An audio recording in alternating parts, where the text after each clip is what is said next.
Hey guys, it's Mountain Walk, and today we're going to be talking a little bit about Burning Long. That's right, another one of those silly vintage decks, totally ridiculous. A lot of new printings have made this thing totally insane, and also some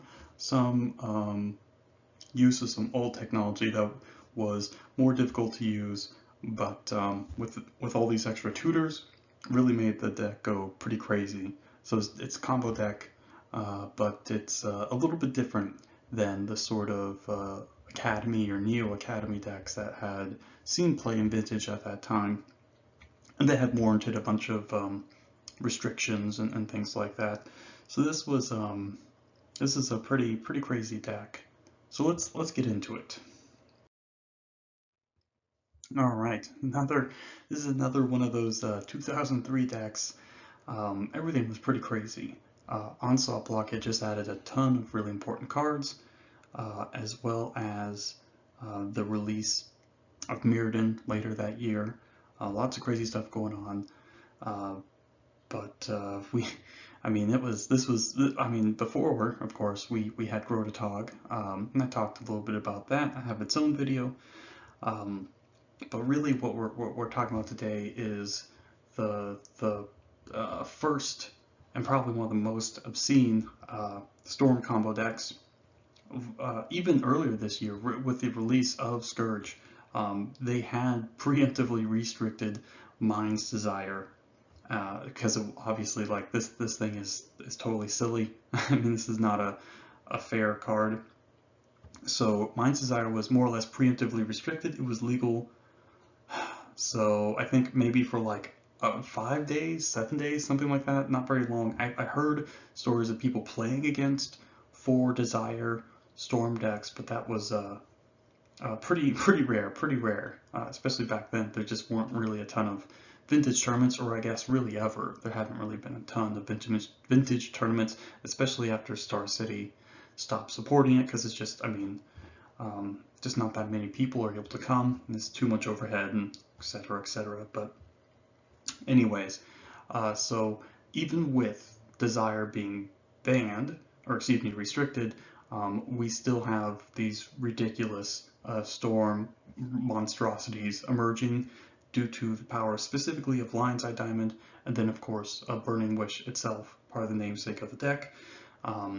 Burning Wish acts very much so like a demonic tutor, which is a little silly. It's a really good card, by the way, to play 5 demonic tutors in your deck, not even counting other different tutor cards. So really, you have all of this additional consistency and power coming with LED as a ramp. Basically another, well, really 4 more Black Lotus, and then Burning Wish, of course, acting as additional consistency. And it was just totally insane. Like this really, there were no, now we have a lot of different anti-storm cards. I mean, they've made a point of really making a ton of them, you know, like Flusterstorm, Mind Break Trap, etc. Even stuff like Chalice and Trinisphere and stuff. But really, when this deck came in, that was still like a set later. That was, of course, in Mirrodin. That took a lot longer for that to happen. So there was very little you can do. I mean, you could basically Force of Will, but this deck also played Duress. So it was totally like unlike the way combo decks had been played, because typically it was like, oh, you need to rely on like X, Y, Z or whatever, and you're like, oh, okay, well I can just counter their combo card. But this wasn't relying on any particular card like Dream Halls or Mind Over Matter or anything like that, or even Academy itself. I mean, you could obviously easily win without Academy in this deck. And it had one of the highest turn 1 kill rates, probably around like 60%-ish is what I've seen. But yeah, turn 1, turn 2 kills very often with not much your opponent could do. It was pretty insane. It was a silly deck. So this is what we're working with. This is what it looks like. And it's basically All we have really for protection is duress. Obviously LED doesn't really work with something like force of will. Obvious anti-synergy there, but duress is your main way to check the coast is clear, see if anything weird's going on, and of course it's a cheap way to add storm count too. Very nice. Just a bunch of card advantage, so all your wheel of fortune effects, time twister, all that kind of stuff, necro of course, jar, bargain, tinker, a bunch of tutors and card draw, so brainstorm, ancestral and stuff like that. And of course your one main deck tendrils to tutor for. About the only weird thing, of course, in the main deck would probably be the chromatic spheres, but that's because I mean you have access to all 5 colors, so it's a cheap way to sometimes add to storm count if you really need it, of course, but the fixing and cantripping is pretty nice. So just to be able to always be able to play, like say, to wish for your balance, that could be pretty nice, pretty important, just to filter to get double blue if you don't have an academy to play your Mind's Desire. So all that kind of good stuff. But yeah, and then of course, because of the wishes, we have like a wish board thing. Of course, tendrils, Yogg's Will, having 4 Yogg's Will, basically main deck because of the Burning Wish is really insane. And then Yawgmoth's Will plus Lion's Eye Diamond, and of course Black Lotus itself is completely unreasonable. Diminishing Returns is a sideboard card to wish for.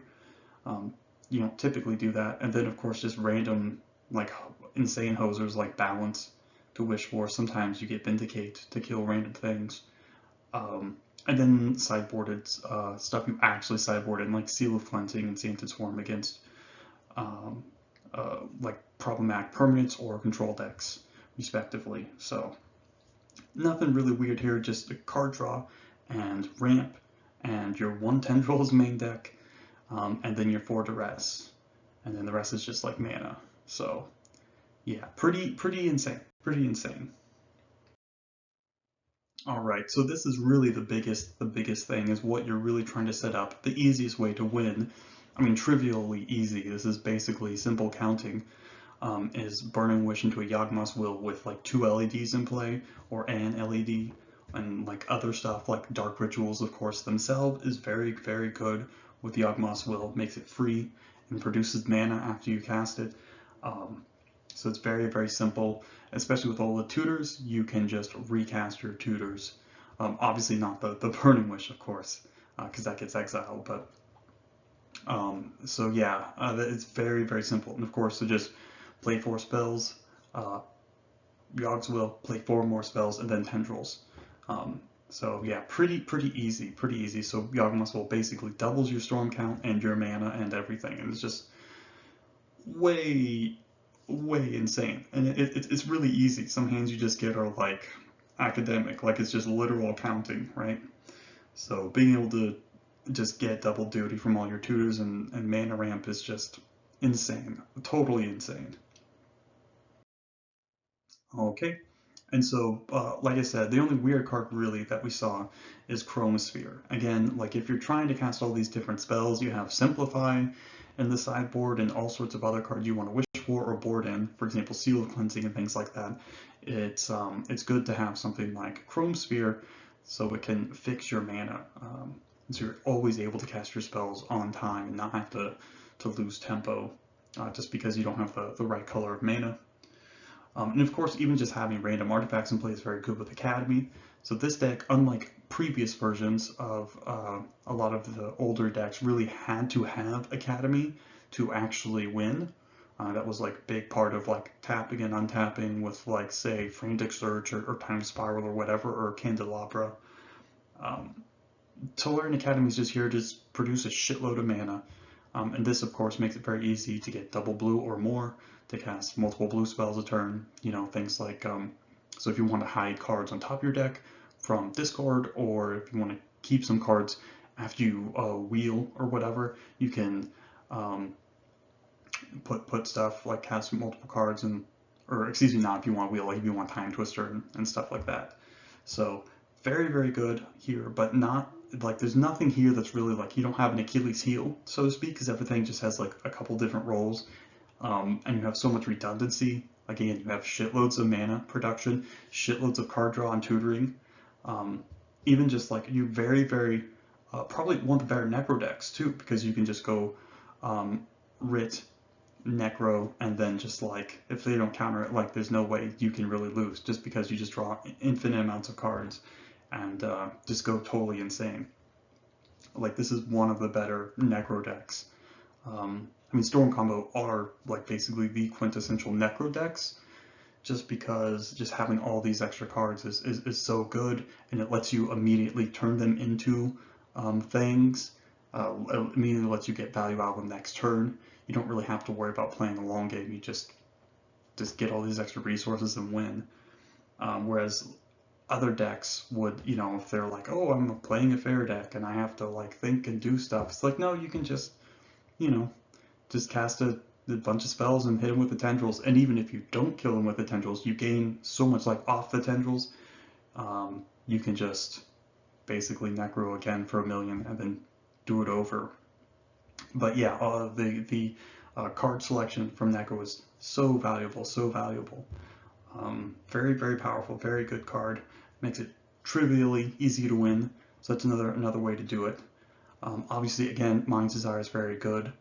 Casting an early Desire for like 4 or 5 is just almost always game over in my experience when I was playing this deck. I mean, just being able to cast all these things for free, you don't even have to hit the tendrils, you can just cast all your free crap and just go nuts. And of course, all the wheel effects. I mean, again, these are a little riskier, of course. Other people can wheel into things like, well, Force of Will specifically, but there wasn't much of a risk there. So yeah, and sometimes you can even wheel them into bad hands, of course, which is pretty nice. So if you're like wheeling at the beginning of the game, playing your land, dropping a bunch of mana rocks and stuff like that, it's pretty good. But yeah, again, this is just very a lot of synergy. We're not really having to resolve any particular card to have to win. We aren't overly relying on Academy or even Necro. They're just very powerful cards that we can play to win. All right, so what ends up happening at the beginning of, I believe it's December 2003, so that was because back in the day, bans and restricted announcements were on like a schedule, like 4 times a year, so it's like the month or two, usually like a month after the set comes out, trying to remember, but anyway, so Burning Wish and LED are restricted in addition to the new Chrome Mox. Of course, pretty much all 0-mana artifacts were typically restricted back in the day, immediately in Vintage, just because of how powerful they are, obviously, producing mana for nothing and mana fixing sometimes or whatever. Yeah, I mean, Chrome Mox itself didn't really do a whole lot, but it obviously, like, Wish and LED needed to go. Burning Wish is okay now, but LED was really the big problem card. Just having, I mean, just extra copies of Black Lotus is just way too good. Obviously, and especially in conjunction with Yawgmoth's Will, it was just totally nuts. And of course, like I had mentioned, this is already on top of the Mind's Desire restriction in June. And there, like I said, there's not very much you had to be able to do to fight it. Like there was, again, Chalice of the Void and Trinisphere and Crucible and all these other like stats pieces for like the Mud, the Workshop style decks in Vintage. Those didn't come out until much later. Obviously, you had Chalice come out, but it took a little while for us for people to really figure out how to make Workshop style decks. It was pretty insane. I think you could make it like say, oh, for Chalice, for Trinisphere, Mud could have done something, or like the aggro Workshop decks could have like just smashed it, because one of its actual weaknesses, even though it doesn't really particularly rely on any card per se to win, that obviously there's so much 1-mana stuff and 0-mana stuff that Chalice and Trinisphere are backbreaking against them, and this is still true really against Storm decks today, even with Workshop or Eldrazi style decks. So yeah, you could make an argument then, but like I think it would have just made Vintage just too. There's already so much crazy stuff going on in Vintage, and like a lot of decks um, were really getting pushed out, and there was so much change. To try and slow that down, I think was definitely a good idea. I mean, you had still had stuff like Sly and Keeper and stuff, but these decks, like, it took a really long time for people to really figure out that these decks aren't really that good, and they're really just relics um, of really a much older age. And this is pretty much like the capstone of 2003, of this sort of um, this seismic shift, and not only just like the Magic landscape, because like I said, Mirrodin's a pretty crazy set, but just in general, I mean, Onslaught Block was no less significant to all formats, not only just for making the tribes, different tribes playable, goblins particularly, of course, but also things like, again, Storm, of course, and as well as the Onslaught fetchlings really started reshaping the way we think about all sorts of things, mana bases. Um, so this is just, I mean, it's hard to say unless you were actually around at that time. It is somewhat similar to kind of what's going on now, a little bit, just at least in the same way that everything's going crazy and like everything's getting shook up. And they're printing really silly, powerful cards, but it's a little bit different. But yeah, so everything going nuts, so they really need to slow down because no one was really liking where everything was going. People definitely had the idea that stuff was changing and it's not gonna go back, right? We're not gonna get back to the time where we're like playing our white weenie decks and stuff like that in Vintage. Like it's just not gonna work, right? So, whew, pretty crazy stuff. Pretty crazy stuff. But yeah, that's it, guys. So, um, yeah, this deck was pretty fun, pretty sweet. It was sometimes you had like puzzles or whatever, but sometimes you just like double LED Burning Wish, and then it's just like so easy, you know. Um, but yeah, it was a really powerful deck. I really liked Burning Long. Definitely being able to play with like all these busted broken cards like Ancestral and things like that, Demonic Tutor, alongside LED is just awesome. Just awesome. It was super, super duper fun. I liked it a lot. But obviously too good, too good. I don't think we'll ever see LED ever come off the ban list. I mean, this card is just too easy to make into an actual Black Lotus. Even something like Dredge, of course, would use it too, as we've seen in Legacy. So, but yeah, this is one of my favorite silly decks to play. Definitely had a lot of fun, but clearly too good, too silly, too powerful, too strong. So, but yeah, that's it, guys. So, thanks for stopping by. I hope you enjoyed this walk down memory lane, talking about some silly vintage decks, and let's do it again sometime. All right. Thanks for coming by, and have a nice day.